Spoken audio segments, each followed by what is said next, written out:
The pentagram. The inverted pentagram with 5 points turned downward is a symbol of rebellion. In Satanic ritual, it represents the triumph of flesh over spirit, of earth over heaven. It's carved into ritual blades or branded on the skin of those who dedicate themselves to darkness. Even in Wicca, the upright pentagram sits at the center of spellwork, used to channel the elements and open spiritual gateways. But flip it, and the meaning changes. From harmony to defiance. Anton LaVey cemented that change when he placed the inverted pentagram inside the Sigil of Baphomet, the official emblem of the Church of Satan. And since then, it hasn't just been mystical, it's been openly satanic. And now, it's everywhere, from shirts to album covers, disguised as style, but rooted in ritual. What was once hidden in shadows now parades in plain sight. But the meaning never changed, only the audience. Even if worn casually, it was created as a mark of allegiance, and that allegiance is not neutral. The inverted cross.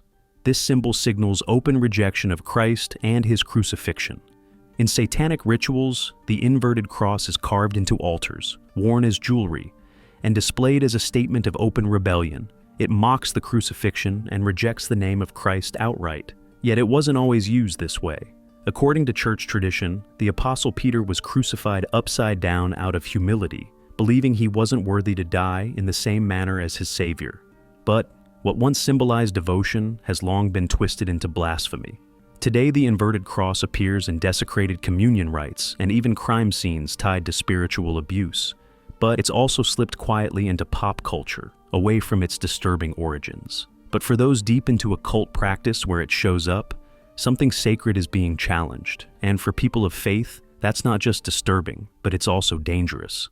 The all-seeing eye, an ancient occult emblem that is often linked to secret orders and dark traditions. The all-seeing eye appears in ancient occult orders and secret symbols, all claiming it grants insight or enlightenment. But to occultists, it represents something darker. Lucifer, the so-called light bringer, watching over their work and granting forbidden knowledge. In ritual magic, initiates fix their gaze on eye symbols while reciting invocations, hoping to awaken their third eye and gain spiritual vision. But what they open themselves to isn't truth, but deception, as many describe visions or even evil possessions that follow. Occult texts treat it as a gateway that leads not to wisdom, but to submission. At present, the eye shows up in different forms of art, but for those who know its origin, it means something far more calculated. It's a mark of allegiance, a sign that you're open to being watched spiritually, and once that eye is on you, it doesn't look away. The Sigil of Lucifer. Unlike ancient emblems that were passed down through centuries, the Sigil of Lucifer is a relatively modern creation. It was born from 16th century grimoires and later adopted by the Church of Satan as a signature of allegiance. Its design looks abstract, intersecting lines, angles, and curves, but it's all intentional.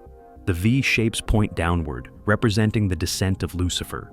The infinity symbol below hints at power without end, and the whole thing is meant to mock the cross while replacing it. Occultists don't just draw it, they use it.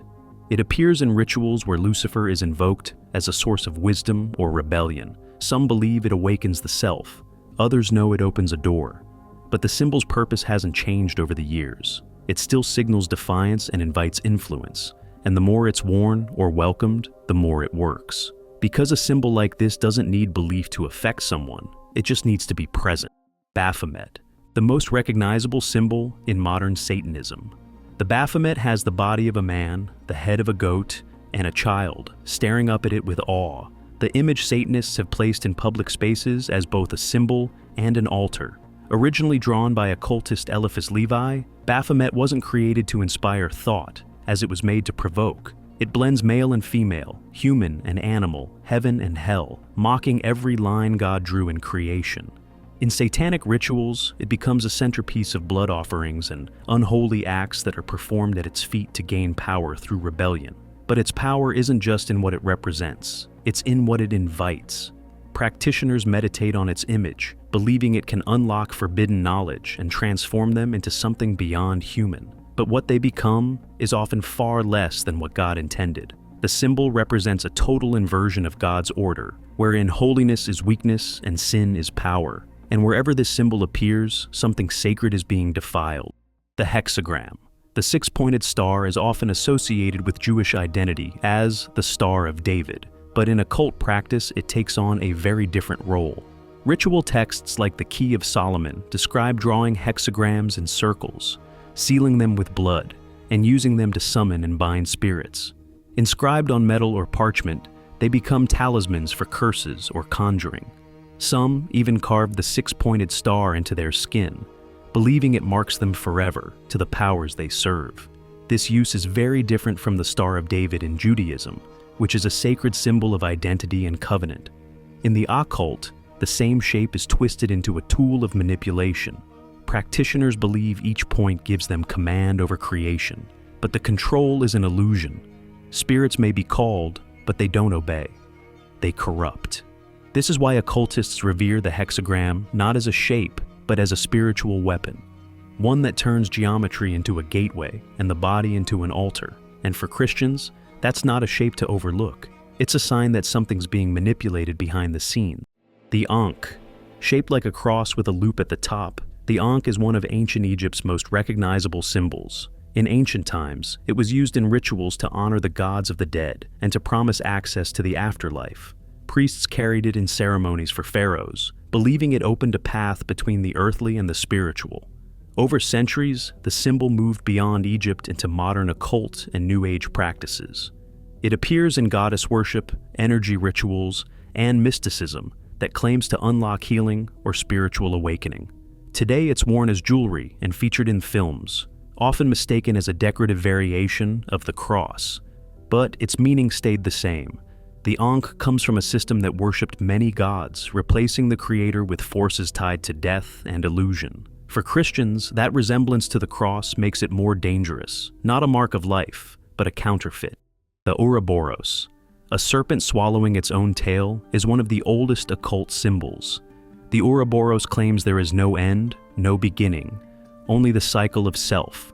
First seen in ancient Egypt and later embraced by Gnostics and modern occultists, the symbol represents eternal return, life feeding death, death giving life. It blends opposites, light and dark, creation and decay, while teaching that divinity comes from within, that you create yourself, and no higher power exists beyond the circle. Christianity declares God as the beginning and the end, the Alpha and the Omega. The Ouroboros denies that, trapping its followers in a cycle that cuts him out entirely. That's why it isn't just an ancient drawing, it's a statement of rebellion dressed as wisdom. The triple moon symbol. 3 moon phases placed side by side, the waxing crescent, the full moon, and the waning crescent, form what is called the triple moon. The triple moon symbol represents the goddess in Wicca and neo-paganism, maiden, mother, and crone. Together, they symbolize feminine energy and hidden wisdom. But at its core, it's about worship, and those who use it call on a divine feminine force to replace the God of Scripture. Practitioners place it in wherever rituals are done to invoke intuition or ancient wisdom. They don't pray to the Creator, but they call on the moon and on the spirit of womanhood as supreme. And that's the danger. It doesn't simply add meaning to the moon, it rewrites worship itself. What seems elegant and empowering becomes a spiritual anchor that shifts focus from God to a false presence. And once embraced, it quietly reshapes belief until it honors a presence that was never meant to be followed. The swastika. Long before it became infamous in the 20th century, the swastika was used in ancient cultures as a symbol of the sun and cosmic order. It appeared in ancient cultures from Hindu temples to pagan Europe, but its meaning took a darker turn when 19th century occultists and theosophists revived it as more than a cultural relic. They treated it as a magical key, believing it tapped into hidden energies and awakened dormant power within the self. The Nazis later twisted it into their emblem, merging mystical ideas with racial supremacy and visions of rebirth through destruction. What followed was not only war, but an ideology fueled by occult belief in a new world forged by fire, without mercy, without Christ. Today, the swastika still appears in esoteric books and some New Age circles that claim to seek light while playing with shadows. Wherever it turns up, it carries more than history. It carries a spirit, and not one you want near your soul. The black sun, an occult emblem of hidden power, often associated with Nazi mysticism and pagan worship. The black sun was carved into the floor of a Nazi castle, a place tied to occult rituals and dark invocations. But its roots go deeper, as it was found in ancient pagan designs and later revived by occultists who saw it as more than a symbol. They believed it was the key to a hidden force, the sun behind the sun, a source of destruction that purifies and chaos that creates. Modern groups still use it, often treated as mysterious, even empowering, but its message has always been the same: transformation through collapse, power through chaos, light replaced with shadow. That's why it's so deceptive. It looks like a radiant star, but it's a counterfeit, pointing not to illumination, but to corruption. Wherever it appears, it signals allegiance to a power that denies grace and exalts only destruction. The Leviathan Cross. This is a satanic symbol that represents rebellion against God and the rejection of morality. It's made of two parts, a double cross resting above an infinity loop. Originally used in alchemy to represent sulfur, an element associated with fire and decay. It was later adopted by the Church of Satan as a symbol of absolute freedom, where man answers to no higher authority. The double cross stands for questioning every moral code. The infinity symbol beneath it represents the eternal self, and together, they represent the belief that truth is personal, morality is a myth, and the self is the only God worth serving. You'll see the Leviathan Cross in occult circles and literature that promotes total rebellion against divine order. It invites its followers to destroy boundaries, spiritual and even ethical ones.